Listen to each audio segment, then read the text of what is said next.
어, 다섯 줄짜리 인생 교훈이라는 게 있더라고요. 어, 갈까 말까 할 때는 가래요. 살까 말까 할 때는 사지 말아요. 말할까 말까 할 때는 말하지 말래요. 줄까 말까 할 때는 주래요. 마지막 같이 읽어볼까요? 먹을까 말까 할 때는 먹지 마라. 오늘 점심은 먹을까 말까 하지 마시고 먹으십시오. 예. 제가 여기에다 하나 더 추가하고 싶은 게 하나 있더라고요. 교회를 개척할까 말까 할 때는 어떻게 해야 합니까? 개척해라. 예. 용감합니다. 교회를 개척할까 말까 할 때는요, 어떻게 해야 되냐? 하나님의 감동에 따라 해야 합니다. 제가 하나님의 감동에 따라 13년 전에 교회를 개척했는데 벌써 13년 주년을 맞이했어요. 제가 13년을 돌아보면서 글자를 보니 네 글자, 두 글자로 정리가 되더라고요. 네 글자는 좌충우돌. 어느 사람이든 개척을 하면 이리저리 부딪히면서 이렇게 하나하나 경험해 가잖아요. 제 목회 여정도 보면 이 좌충우돌 딱 맞는 말이었던 것 같아요. 좌충우돌 목회였던 것 같습니다. 2010년 6월에 만수동에 있는 만수 3지구에 신천지 피해로 교회가 풍지박산이 나서 교회 문을 닫은 그곳에 이준호 목사님의 전폭적인 지원을 얻어서 제가 그곳에 교회를 개척하게 되었습니다. 개척한다고 가고 이제 교회를 보니까 너무 좋아요. 그래서 여기서 개척하겠다라고 결정을 하고 옥상에 올라가서 이렇게 보니까 뭐가 보이겠습니까? 옥상에 올라가면 십자가. 예, 개척을 하면 영혼이 보여야 되는데 영혼 구원을 위해서 개척을 했기 때문에 영혼 구원을 위해서 영혼이 보여야 되는데 십자가가 보이는 거예요. 그래서 제가 나도 모르게 그런 마음이 들더라고요. 이게 좋은 마음은 아닌데 교회 십자가 많이 있으니까 나도 모르게 어떤 생각이 이게 다 내 상대구나, 경쟁 상대구나 이런 생각을 하게 되었어요. 여러분, 건강한 모습은 아니죠. 이 마음은 교회는 경쟁 상대가 아니라 협력 상대잖아요. 하나님을 믿고 한 교회를 섬기고 있는 모든 분들이기 때문에 협력 상대가 맞아요. 그런데 그 당시 저는 그렇게 느껴져서 제가 그런 기도, 하나님 왜 저를 여기에 보내셨습니까? 제가 교회를 개척하려고 하면 그래도 교회가 없는 곳에 개척을 시키든지 아니면 아파트 입주하는 데 시키면 좋잖아요. 하나님 왜 이렇게 하셨습니까? 실수하지 않습니까? 실수하지 않았습니까? 라고 제가 기도를 했던 적이 있었습니다. 그렇게 목회를 하는데 시작했는데 그야말로 지난 모든 삶을 돌아보면 다 좌충우돌의 시간들이었고요. 얼마 전에 우리 다음 주에 이제 교회에서 아파트 전도 세미나 한다고 하니까 어느 목사님이 방문을 했어요. 그래서 이런저런 얘기를 하다 보니까 그 교회 목사님이 글쎄 제가 13년에 개척했던 그 지역에서 현재 목회를 하고 계시더라고요. 그래서 이렇게 해보니 그 교회 우리 교회 어떤 할머니도 갔던 교회더라고요.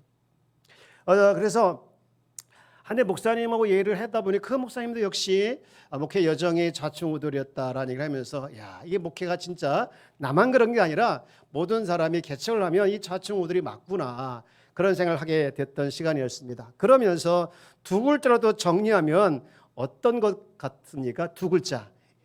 은혜 맞습니다. 은혜. 이 좌충우돌의 과정 속에서도 여기까지 올 수 있었던 것은 좋으신 하나님께서 우리 교회에 향하신 은혜를 주셨기 때문에 여기까지 왔다. 그런 생각을 하게 되었습니다. 오늘이 13주년을 기념하는 주일인데요. 사실 저는요, 조용히 지나려고 했어요. 조용히. 왜냐하면 가을에 임직도 있고 또 그동안 제가 창립 주년, 몇 주년 기념주일 예배를 한 번도 안 드렸기 때문에 조용히, 그리고 제가 또 조용을 좋아하잖아요. 믿거나 말거나. 제가 조용을 좋아해서 조용히 지나가려고 했는데 이렇게 잔치가 된 계기가 있습니다. 어떤 계기냐면요, 우리 교회 식당 관리부장이신 한 집사님이 연초에 우리가 부서를 발표를 하잖아요. 그때 쭉 계획을 세우면서 발표를 하면서 창립 주일에는 음식을 더 맛있게 하겠습니다. 이런 말을 하는 거예요. 그때는 그래서 좀 다르게 음식을 준비하나 보다 그런 생각을 가지고 있는데, 제가 그 이후에 계속 그 집사님이 음식을 해주면 제가 항상 인사합니다. 음식 맛있게 먹었어요. 그러면 꼭 하는 말이, 목사님 다음에는 더 맛있게 해드리겠습니다.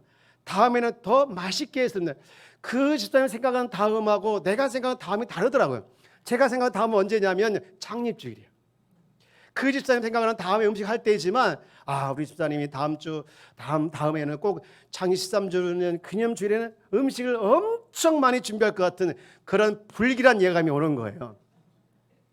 그래가지고 이게 생각이 어떤 생각이, 이게 창립주일을 그냥 음식만 먹으면 안 되겠구나, 그렇게 끝나면 안 되겠구나, 그런 막 각인이 오게 되게 하면서 이 잔치날 이렇게 보면 안 되겠다, 이렇게 보내면 안 되겠다, 그런 생각을 가지고 이제 쭉 왔는데, 오늘도 집사님 이렇게 와서, 제가 오늘 교회 7시 반에 도착했는데 마침 교회가 이 닥트 환풍기가 고장이 나가지고 어제 고치려고 했는데 그렇게 안 돼가지고 못 고쳤어요. 그래가지고 지금 막 이 열기를 내뿜어서 밖으로 보내야 되는데 못 보내니까 막 아내가 너무 더워서 땀을 얼마나 흘리고 계시는지, 땀을 아주 막 목욕한 것 같이 흘리시면서 음식을 준비하고 계시더라고요. 이렇게 맛있게 음식을, 또 정성껏 음식을 준비하는데 이게 음식 먹고 끝나면 되겠는가, 이 창립주일을 감사하면 감사 예배 드려야겠다, 그런 마음이 오게 되면서 여기에 맞추어도 가을에 있던 부흥회도 이렇게 옮기게 됐고, 또 축하 순서도 이제 마련하게 되었습니다. 더 중요한 것은 지금까지 우리가 자충우들의 목회 여정이었지만, 그럼에도 은혜로 여기까지 오게 된 우리 교회가 앞으로 어떤 교회가 되었으면 좋겠는가. 그래서 하나님께 제가 기도를 했습니다. 하나님, 우리 교회가 어떤 교회가 되길 원합니까? 어떤 교회가 될 때 주님이 영광 받으시는 교회가 될 수 있을까요? 주님께서 원하시는 교회가 될 수 있을까요? 라고 기도를 하는데, 제 마음에 감동이 오는 것은 특별한 게 아니더라고요. 언제나 답은 하나더라고요. 무슨 답이냐? 하나님을 기쁘시게 하는 교회. 이미 성경에 나와 있고 하나님의 역사가 그것을 증명하고 있는데요. 그런 교회 모델이 바로 오늘 읽은 이 사도행전 2장에 나와 있는 교회, 초대교회입니다. 여러분, 이 초대교회 모습을 정리하면 제가 이렇게 7가지로 정리가 되더라고요. 하나는 하나님의 임재 가운데 능력과 표적이 나타났고요. 그리고 또 성도들은 다른 성도들의 필요를 따라서 자신의 소유를 팔면서 나누면서 섬기는 모습이 있었고요. 또 날마다 마음을 같이 해서 한 마음이 되어서 성전에 모이고, 그리고 모인 걸 끝난 거 아니라 또 끝나고 흩어져서 이제 나눠서 성도 어떤 집에 가서 성도간끼리 식탁에서 음식을 나누면서 교제하고, 그냥 모이는 것으로 끝나는 것이 아니라 하나님을 찬미하며 찬양의 제사를 드리더라고요. 이런 모습들이 주위에 많은 사람들의 충격을 주면서 칭송받기 시작했어요. 그래서 교회가 이제 날마다 구원받는 자가 많아졌던 교회, 이런 교회가 초대교회 모습이더라. 그래서 제가 정리를 해보니까, 일단은 모여서 삼위 하나님께 예배를 드리고, 그리고는 흩어져서 서로 돌아보며 교제를 하고, 그리고 주님의 제자가 되어서 살아가는 모습이 바로 이 초대교회 모습이고, 주님이 기뻐하는 교회 모습이구나라고 하는 것을 제가 느끼게 되어집니다. 이것은 교회의 본질이고 또 교회의 정체성이고 하나님의 교회, 하나님께서 기뻐하시는 교회의 모습이라고 생각을 하게 되는데요. 얼마 전에 들었던 이야기입니다. 어느 장로님 부부가 미국에 결혼한 아들이 있는데, 미국에 가서 결혼한 아들이 있는데 아이를 낳았다는 소식을 들었어요. 우리 교회도 지지난주에 이 도용이라고 아이가 출산했죠. 아시지요? 네.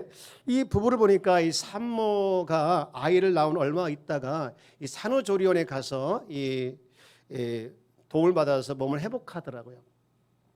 이 장로님, 우리나라에 이런 제도가 있다는 것을 알고 있었지만 외국에는 어떤지 몰라가지고, 그래서 이 손주를 출산한 며느리에게 좀 도움을 줘야겠다, 산후조리 좀 돕겠다, 그런 마음을 가지고 미국을 간 거예요. 이 젊은 자녀와 며느리가 이제 맞벌이하고 있었고, 그리고 멀리 미국에서 누구 하나 미역국을 끓여줄 수 있겠는가, 그런 마음이 들어서 빨리 가서 미역국도 끓여주고 산후조리도 해주고 좀 돌봐주겠다, 그런 마음을 가지고 미국에 가서 도착을 해보니 자기 기대와 전혀 다른 모습을 보게 된 거예요. 자녀가 다니는 교회 젊은이들이 달라붙어가지고요, 산후조리는 말할 것도 없고 가족들처럼 이들이 옆에서 팀을 짜가지고 이들을 돕더라는 거예요. 첫 번째 팀은 언제까지, 두 번째 팀은 언제까지 이렇게 순번을 짜서 도와주는 건 물론이고 아이가 필요한 것부터 또 산모가 필요한 걸 다 적어서 구체적으로 아주 돌보면서 세밀하게 가족까지 돌보는 것을 보면서 너무 감동을 받는 거예요. 그러면서 이 장로님 부부가 생각하길 이게 진짜 교회 모습이구나. 진짜 이런 게 교회 모습이구나. 그렇게 생각을 하게 되었다는 거예요. 여러분, 교회는 하나님께 모여서 예배드리고 또 흩어져서 서로 돌아와 서로 격려하고 그리고 주님의 제자로 살아가는 것, 이것이 진정한 교회의 모습이라고 저는 믿습니다. 그런데 우리가 여기서 알아야 할 것이 하나 있는데 그것은 이렇게 아름다운 공동체 중심에 누가 있느냐 이거예요. 그리고 모여서 예배하는 그 교회 중심에 누가 있을까? 흩어져 서로 돌아보며 교제하는 그 중심에는 누가 있느냐 이 말이죠. 그리고 흩어져 살아가는 제자의 삶의 중심에 누가 있을까 이 말입니다. 바로 예수님이 계시는 것이죠. 그런데 오늘날 많은 분들이 예수님을 잃어버리고 사는 경우가 많이 있어요. 무슨 말이냐? 제가 질문 하나 해볼까요? 여러분, 예수님 믿습니까? 당연하지요. 그러면 내가 믿는 예수님은 어디 계신가요? 천국에도 계시고 내 마음에도 계시죠? 당연하죠. 어떻게 그것을 알 수 있습니까? 어떻게 그것을 알 수 있습니까? 내가 예수님 영접했으니까. 그러면 보통 이렇게 대답을 하는데요. 그러면 여러분 부부싸움 안 하시나요? 왜 대답을 못 하세요? 아니 내 안에 예수님이 계시는데, 아직 결혼하지 않은 사람 몰라도 해요. 내 안에 예수님이 계시는데 어떻게 부부싸움을 하냐 이거예요. 여러분, 그리고 내 안에 예수님이 계시는데 은밀한 죄는 다 멈췄죠? 왜 대답을 못하세요? 어떻게 은밀한 죄를 짓고 살 수 있겠습니까? 내 안에 예수님이 계시는데 예수님을 모시고 살면서 그러면 안 되잖아요. 안 돼요. 그런데 여러분, 이론적으로 내가 예수님을 영접했으니 내 안에 예수님께서 계신다, 이것은 알고 있지만 실제로 이게 안 될 때가 너무 많아요. 왜 그럴까요? 내 안에 계신 예수님을 내가 잃어버리고 살기 때문에 그런 겁니다. 누가복음 2장에 보면 예수님과 이 부모님이 예루살렘에 올라가서 유월절을 지키는 사건이 나와요. 그리고 돌아오는 장면이 소개되고 있는데, 근데 그때 예수님의 부모님은 당연히 자기와 함께 예수님이 오는 줄 알았어요. 여러분 말씀 한번 볼까요? 누가복음 2장 43절입니다. 그 날들, 유월절이죠. 그 날들을 마치고 돌아갈 때에 아이 예수는 어디에 머물렀더라?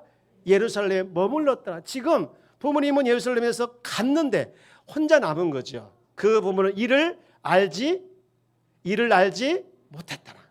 여러분, 그리고 44절 말씀 볼까요? 동행 중에 있는 줄 생각하고 하루 길을 간 후에 친척과 아는 자 중에 찾되 있습니다.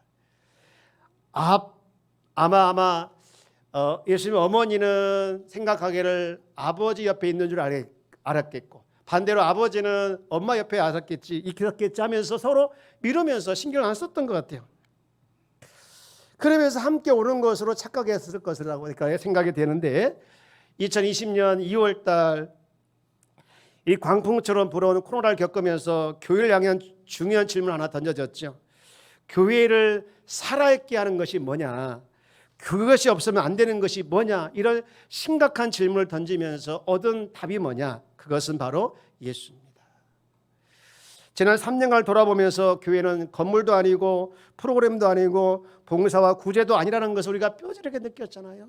코로나 때문에 교회라는 건물에 올 수도 없었고 프로그램도 할 수 없었고 봉사와 구제는 더욱 안 됐던 것을 우리가 알았어요. 하지만 성도는 여전히 살아있었고 성도로서 여전히 예배할 수 있었던 것은 무엇이냐? 바로 내 안에 계신 예수 그리스도 때문에 그것이 가능한 거예요. 사랑하는 여러분, 우리는 어떤 것보다도 예수님을 잃어버리면 안 됩니다. 사람은 잃어버릴 수 있는 것이 많이 있죠. 돈도, 건강도, 열정도, 명예도, 심지어는 사랑하는 사람도 우리가 잃어버릴 수 있습니다. 하지만 우리는 예수님을 잃어버리면 안 됩니다. 우리 옆에 계신 인사할까요? 예수 잃어버리지 맙시다. 우리는 너무 착각하고 많이 있어요. 내가 예수님과 동행하고 있는 줄, 내가 예수님과 함께 살아가는 줄 우리가 착각할 때가 많이 있어요. 다시 한번 44절 말씀을 읽어볼까요? 우리 44절 말씀을 한번 띄워줘 보세요. 동행 중에 있는 줄 뭐하고? 이게 우리말로 뭐하면 착각한 거예요. 착각한 거. 내가 목사이기 때문에, 장로이기 때문에, 오랫동안 교회에 다녔기 때문에, 내가 권사이기 때문에, 집사이기 때문에 나는 절대로 예수 잃어버리지 않고 살아간다라고 착각할 때가 있다는 거예요. 그러나 우리는 얼마든지 예수를 잃어버릴 수 있다는 것을 우리가 알고 늘 살아 역사하시는 예수님을, 그리고 내 안에 계시는 예수님을 우리가 바라보고 잃지 말기를 주의 이름으로 축복합니다. 제가 반려견을 키우지 않지만 이 반려견을 키우신 분들의 이렇게 행동을 보면 또 반려견의 행동은 똑같더라고요. 이렇게 산책할 때 유심히 보면 한결같은 특징이 있어요. 가다가 이 반려견들이 꼭 무슨 냄새를 맡는지 킁킁거리면서 냄새를 맡고, 조금 가다가 킁킁거리면서 냄새를 맡고, 그러면서 가끔씩 주인을 쳐다보더라고요. 가끔씩. 또 가다가 이것저것 냄새 맡고. 여러분, 그렇게 가끔씩 주인을 쳐다보는 이유가 뭡니까? 주인 어디 갔나, 잊어버리지 않았나 확인하는 거 아니겠어요? 아이와 같이 이 놀이터에 간 아이들은 항상 놀다가 가끔씩 부모를 봅니다. 지금은 돌아가셔서 안 계시지만 오늘의 이 강북 제일교회를 있게 한 윤덕순 목사님의 일화가 저에게는 큰 감동을 줬던 적이 있어요. 이분이 목회를 하다가 그만 쓰러져서 반쪽 불구가 되신 거예요.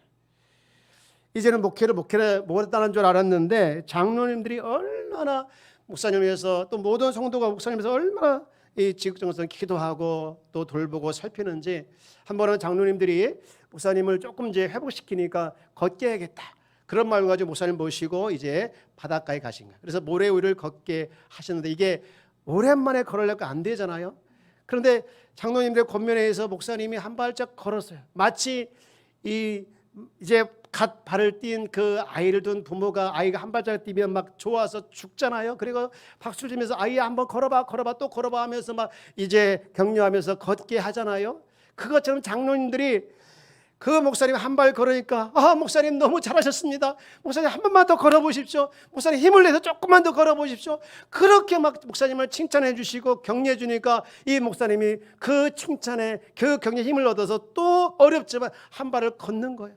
또 한 발을 걷는 거예요. 그렇게 걸으면서 이제 점점점 회복하게 되어졌고, 나중에는 이제 목사님이 설교를 하게 되어졌어요. 설교를 해도 목사님이 온전히 회복되지 않아서 어눌하게 표현을 하시고, 그리고 잘 설교도 못하는데, 그런데 교회는 부흥하는 거예요. 한 500석 교회가 됐는데요, 이제 부흥하기 시작해서 나중에는 2부 예배 드리고 3부 예배 드리고 또 4부 예배 드리고 6부 예배까지 드린 거예요. 여러분, 500석이 6부 예배 드리면 자리가 몇 석이 찬 거예요? 3,000석이 찬 거잖아요. 근데 성도들이 생각하기를, 우리 목사님 말도 잘 못 하시는데, 힘드신데, 이렇게 몸도 불편하신데 6번 나눠서 설교를 하게 하면 안 되겠다. 그래서 한 번에 설교하는 교회당을 짓자, 이런 마음이 들어가지고요, 성도들이 자원해서 교회를 건축해가지고 3,000석의 교회를 짓게 된 거예요. 그래서 오늘의 이 강북 제일교회를 이렇게 성장하게 됐다는 겁니다. 여러분, 무엇이 이렇게 교회를 성장했고 무엇이 이렇게 교회를 교회답게 만들었을까? 그들 안에 있던 예수님 때문에 이런 역사가 일어나게 된 줄 믿습니다. 교회의 부흥은 크기가 아니더라고요. 교회의 부흥은 예수를 모르는 사람이 예수를 만나가지고 예수를 잃어버리지 않고 살아가게 하는 것, 이것이 교회의 부흥이더라고요. 사랑하는 여러분, 우리가 교회를 다닌다고 하면서 내가 예수를 잃어버리지 있음에도 불구하고 착각하며 살아가는 것이 아니라, 교회를 다니면서 교회 밖에서 예수를 잃어버리지 않는 자로서 날마다 살아내는 귀한 성도가 되어지기를 주의 여러분 축복합니다.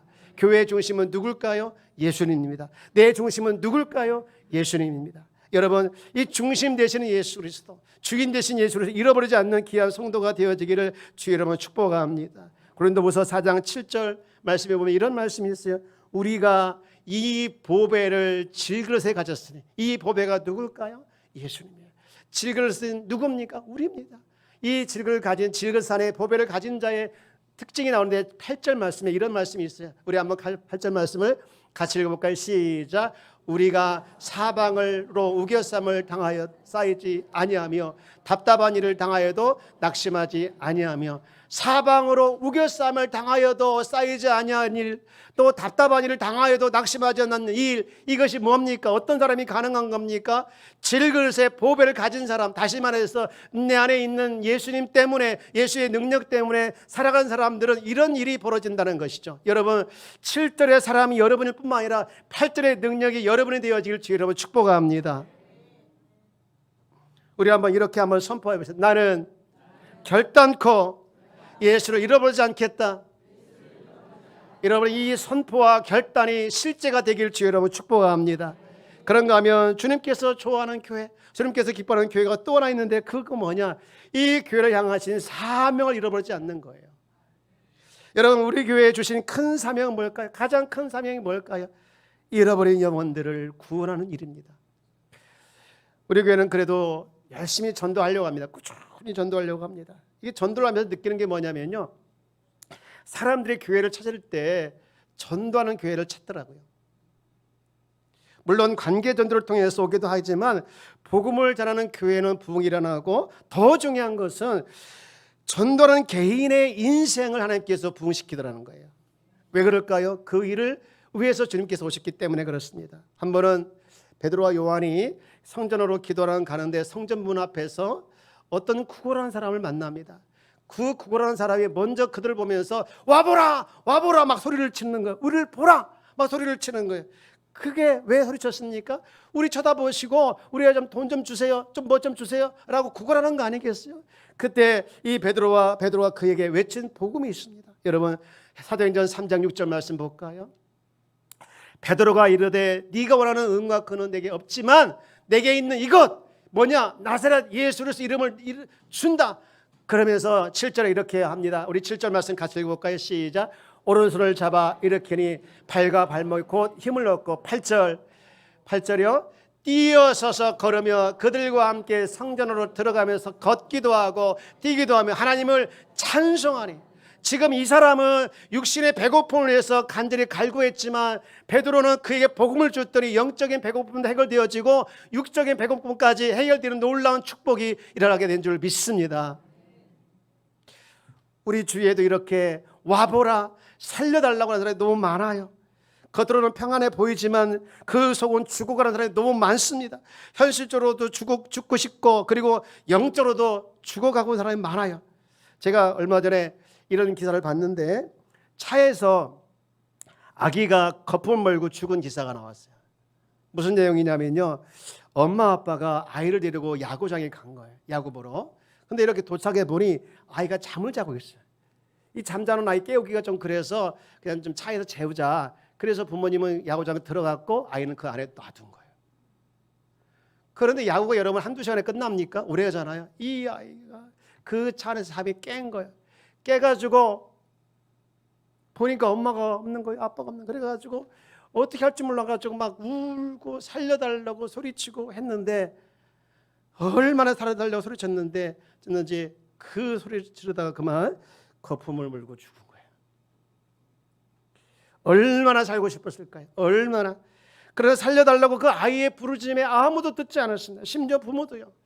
사랑하는 여러분, 여러분에게 살려달라고 누가 있지 않은가요? 그분을 살려낼 수 있는 능력은 여러분에게 없지만 우리에게 하나님께서 주신 것이 있는데 그것이 뭐냐? 복음이신 예수 그리스도인 줄 믿습니다. 우리에게는 금과 은이 없지만 내가 만난 예수님, 그리고 내 안에 계신 예수님, 그 예수님은 지금으로 말미암아 우리는 살려낼 수 있는 능력이 있는 줄 믿습니다. 어제 인터넷을 보다가 이 40일간의 기적이라는 그런 그 뉴스를 봤어요. 이 아마존 열대 우림에서 이제 경비행기 타고 가다가 7명이 탔는데요. 이게 추락을 한 거예요. 어른 3명에 아이들 4명. 그런데 신기한 것은 어른은 다 죽었어요. 다 죽었는데 아이가 40일 동안 그 아마존 열대 우림에서 열대 지역에서 헤매다가 구조가 된 거예요. 여러분 기사 보신 건데 혹시 몰라서 제가 띄었어요. 이게 지금 구조된 상태이죠. 여러분 또 계속 보여줄래요? 예. 지금 구조된 상태이고 그리고 계속 보여주세요. 예. 단가요? 예, 이제 구조된 상태인데 곧 젖병이 나와요. 젖병. 예, 요게 이제 그 아이들이 먹던 젖병. 그리고 추락한 비행기 나옵니다. 경비행기 나올 거야 아마. 예, 그 다음에 비행기 안 보여주네. 네. 여기 비행기입니다. 요게 추락해가지고 4명이 살고 3명이 이제 죽었는데 이 4명의 아이들이 40일 동안 얼마나 살려달라고 소리치면서 그 지역을 헤맸겠습니까? 근데 더 감사한 것은 이 아이들이 살아날 것이다 확신하면서요, 그것을 찾아 나섰던 사람들이 더 저는 감사하더라고요. 만약에 그런 사람이 없었다고 하면 이 아이들은 그냥 40일을 넘기고 나중에는 결국은 죽지 않았을까, 그런 생각을 하게 되었습니다. 믿지 않는 나의 가족, 형제, 친구들을 살리는 방법은, 또 살려달라고 소리치고 있는 사람들을 살리는 방법은 오직 예수 그리스도밖에 없는 줄 믿습니다. 리고렌 목사님이, 유명한 목사님이 계시는데 그 목사님이 큰 교회, 힘 있는 교회에 대해서 이렇게 정의를 했더라고요. 큰 교회, 힘 있는 교회라고 말하는 기준은, 우리 그 다음 같이 읽어볼까요? 시작. 그 교회 안에 얼마나 세상 가운데 예수 그리스도를 전할 수 있는 사람이 많이 있느냐이다. 예, 우리에게는 큰 교회도 아닙니다. 그러나 힘이 있는 교회가 될 수 있는 줄 믿습니다. 왜요? 그 기준이 뭡니까? 세상 가운데서 얼마나 예수 그리스도를 전할 수 있는 사람이 많이 있느냐, 그것이 힘 있는 교회라고 했으니, 여러분, 우리는 우리 교회 주신 이 사명을 가지고 여러분 주어진 삶의 현장에서 복음을 전하는 귀한 성도로서 살아내기를 주의 이름으로 축복합니다. 이제 말씀을 정리합니다. 제가 강화에 가서요, 이런 현수막을 봤어요. 축 130주년 감사예배. 우리는 지금 몇 주년입니까? 13주년. 근데 강화에 가니까 130주년. 몇 배예요? 몇 배? 몇 배라고요? 10배잖아요. 우리보다 10배나 오래된 교회더라고요. 여러분, 130주년 될 때 우리가 기념예배 드릴 때 여기에 앉아 계신 분들은 아마 제가 예언하겠는데 한 분도 안 계실 거예요. 하지만 주님의 교회는 남아있을 줄 믿습니다. 어떤 모습으로요? 예수로 충만한 사람들이 가득한 사람 교회로, 그리고 그 교회가 사명을 감당하는 교회로 남아있으리라고 저는 확신합니다. 이런 꿈과 비전을 가지고 우리 같은 마음을 가지고 같은 뜻을 가지고 달려가는 우리 귀한 성도가 다 되어지기를 주의 이름으로